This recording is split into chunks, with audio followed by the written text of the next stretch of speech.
तो जय हिंद, राम राम भाई।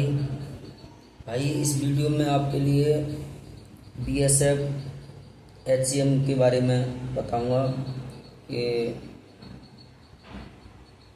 पहले क्या होता है क्या नहीं होगा फिजिकल पर। ए टू डेट जानकारी बताएंगे भाई। वीडियो को पूरा अंत तक देखें। आपको पहले नंबर यहाँ से आप जाएंगे तो जो भी भाई ओबीसी और जनरल वाले जो भी भाई हैं और एससी वाले बंदे जो भी हैं, उनके लिए कोई डॉक्यूमेंट लेकर के नहीं जाना है, आधार कार्ड और एडमिट कार्ड के सिवा। बाकी आप भर्ती जा रहे हो देखने, अधिकारी का मूड होता है, हो सकता है देख ले, वैसे ले जाने की ज़रूरत नहीं है। अगर ले जाना चाहते हो तो आप ले जा सकते हो। और एसटी वाले बंदे के लिए जाति प्रमाण पत्र साथ में लेके जाना पड़ेगा। तो हम बात करते हैं कि गेट के टाइम पर क्या करना है। गेट पर जब सुबह एंट्री होती है, सबसे पहले आप पर एडमिट कार्ड और एक आधार कार्ड देखा जाएगा और उसके साथ में एक फ़ोटो होना चाहिए।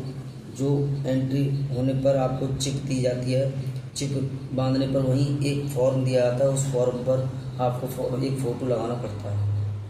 उसके बाद में आपको अंदर ले जाएंगे, अंदर ले जाके बैठाएंगे थोड़ी देर, वहाँ पर उस फॉर्म को भरवाएंगे। फॉर्म भरने के बाद में फिर आपका बैच बनेगा 50 बंदों का। 50 बंदों का बैच बनेगा।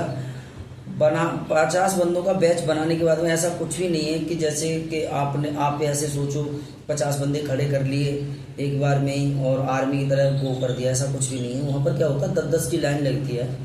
तो मैट पड़ी होती है, उससे पहले फर्स्ट वाली लाइन होती है, उसको बोलते हैं गो।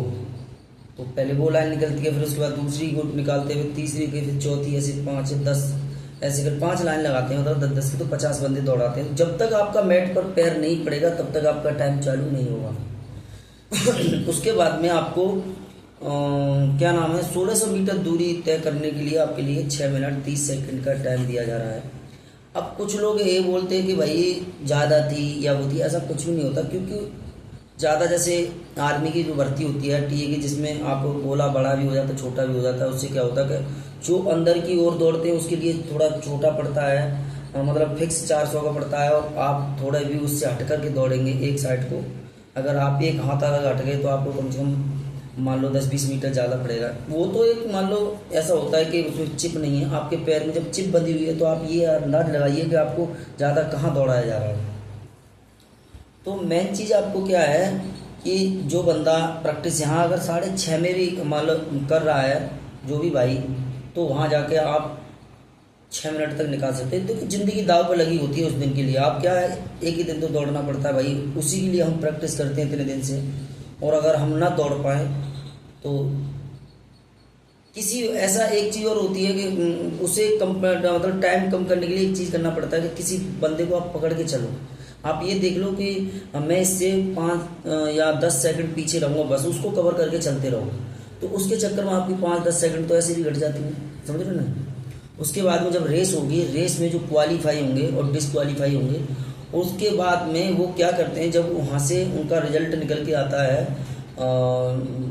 कंप्यूटर से ऑनलाइन आता है, एक स्लिप सी बनकर आती है, उस पर आपको रिजल्ट सुनाया जाएगा। जो मतलब डिसक्वालीफाई बंदे होते हैं, जो रेस में नहीं आ पाते हैं, उनके लिए वो एक क्या नाम है, उस पर मतलब डिसक्वालीफाई लिख करके उनको स्लिप दे देते हैं। जो पास वाले बंदे होते हैं उन्हें अलग बैठा लेते हैं। फिर उन्हें बैठाने के बाद में वहाँ पर चेस्ट नंबर के हिसाब से ही जो आपको जैसे चेस्ट नंबर स्टार्टिंग में दिया जाएगा, जहाँ चिप दी जाएगी वहीं आपको वो दिया जाएगा चेस्ट नंबर। वहाँ जाने के बाद में जब फिर उसके बाद में आपकी हाइट होगी, हाइट होने के बाद में फिर आपका छाती होगी, और छाती होने के बाद आपका लंबाई होगा। वहीं जो भी है लंबाई हाइट जो भी वेट सब कुछ होगा। इसमें एक और इशू, एक मेन चीज़ है कि बहुत से भाई ये सोच रहे हैं कि मतलब वेट ज़्यादा हो तो निकाल देंगे। वेट का अभी कोई इशू नहीं है। वेट का आपका मेडिकल में इशू होगा। जब आप मेडिकल में अगर आपका वेट ज़्यादा होता है हाइट के अनुसार या कम होता है कुछ होता है, तो उसमें आपको डाउट है बाहर निकलने का, जब ये रेफर कर देंगे आपको मतलब री मेडिकल के लिए, ये होगा। अभी कोई इशू नहीं अभी। फिर उसके बाद में आपको पूरा काम कंप्लीट होने के बाद में फिर आपके साइन होंगे, और साइन करवाने के बाद में सिग्नेचर मतलब, तो उसके बाद में आपको यहाँ से ऐसा कुछ नहीं है कि मतलब सारे बंदों का हो जाएगा तब आपको निकाला जाएगा। अगर फर्स्ट बैच में आप दौड़ जाते तो 10 बजे तक आप क्लियर बाहर निकले आओगे, समझ रहे। तो मेन क्या है, बंदे तब ज़्यादा फेल होते हैं 1 2 3 बैच दौड़ने के बाद में बंदा जो चौथे बैच में जाता, 5वें बैच में आता। भाई अब क्या है, गर्मियों का दिन है तो 8 बजे के मतलब 7 बजे के बाद धूप निकलना स्टार्ट हो जाती है, तो 8 बजे बहुत धूप हो जाती है। धूप जितनी ज़्यादा बढ़ती आती है उतने ही बच्चे ज़्यादा फेल होते हैं, समझ रहे हो नहीं। तो कोशिश ये करें, जिन भाई की टाइमिंग अच्छी नहीं है वो फर्स्ट और सेकंड बैच में दौड़ने की कोशिश करें, ठीक है भाई। और ऐसा कुछ भी नहीं, इसके बाद में आपको क्या है, अब बहुत से बच्चे क्या है रेस मार दी तो भर्ती हो गया, ऐसा कुछ भी नहीं भाई। इसके बाद में अभी बहुत प्रोसेस हैं। अभी आपका पेपर होगा, पेपर होने के बाद में आपकी फिर टाइपिंग होगा, टाइपिंग होने के बाद में आपका मेडिकल होगा, समझ रहे हो नहीं। और सबसे ज़्यादा बंदे क्या है इसमें टाइपिंग में निकलते हैं, सबसे ज़्यादा टाइपिंग में। तो पहले नंबर क्या है, आपको जिनको ये पता है, मुझे वैसे मान लो आपको कॉन्फिडेंस है कि मैं रिटन क्वालिफाई कर दूंगा, तो आपको क्या करना है, अभी से टाइपिंग करो, क्योंकि इसमें 10 गुने बंदे लिए जाएंगे। 1500 वैकेंसी है तो सीधे 15,000 लड़के हो गए, 10 गुने लिए जाएंगे तो 15,000 लड़के हो गए सीधे।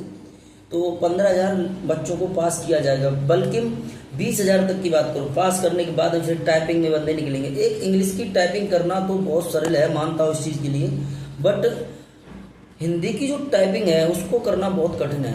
तो जिस भाई को ये अपने आप पर कॉन्फिडेंस है कि मैं मतलब ये कर दूंगा, तो आपके लिए, तो आप उसे अच्छी तरीके से पहले नंबर आप अभी से टाइपिंग करें और सिलेक्शन। तो फिजिकल इतना हार्ड नहीं है, बस उन्हीं बंदों के लिए हार्ड है जिन्होंने प्रैक्टिस अच्छी नहीं की, और बस जिन बंदों की ये लग रहा है कि मैं 6.5 मिनट से या घर पर ही मार रहा हूँ या 6:20 की, तो फर्स्ट से और सेकंड बैच में दौड़े, ठीक है भाई। तो जय हिंद और राम राम भाई।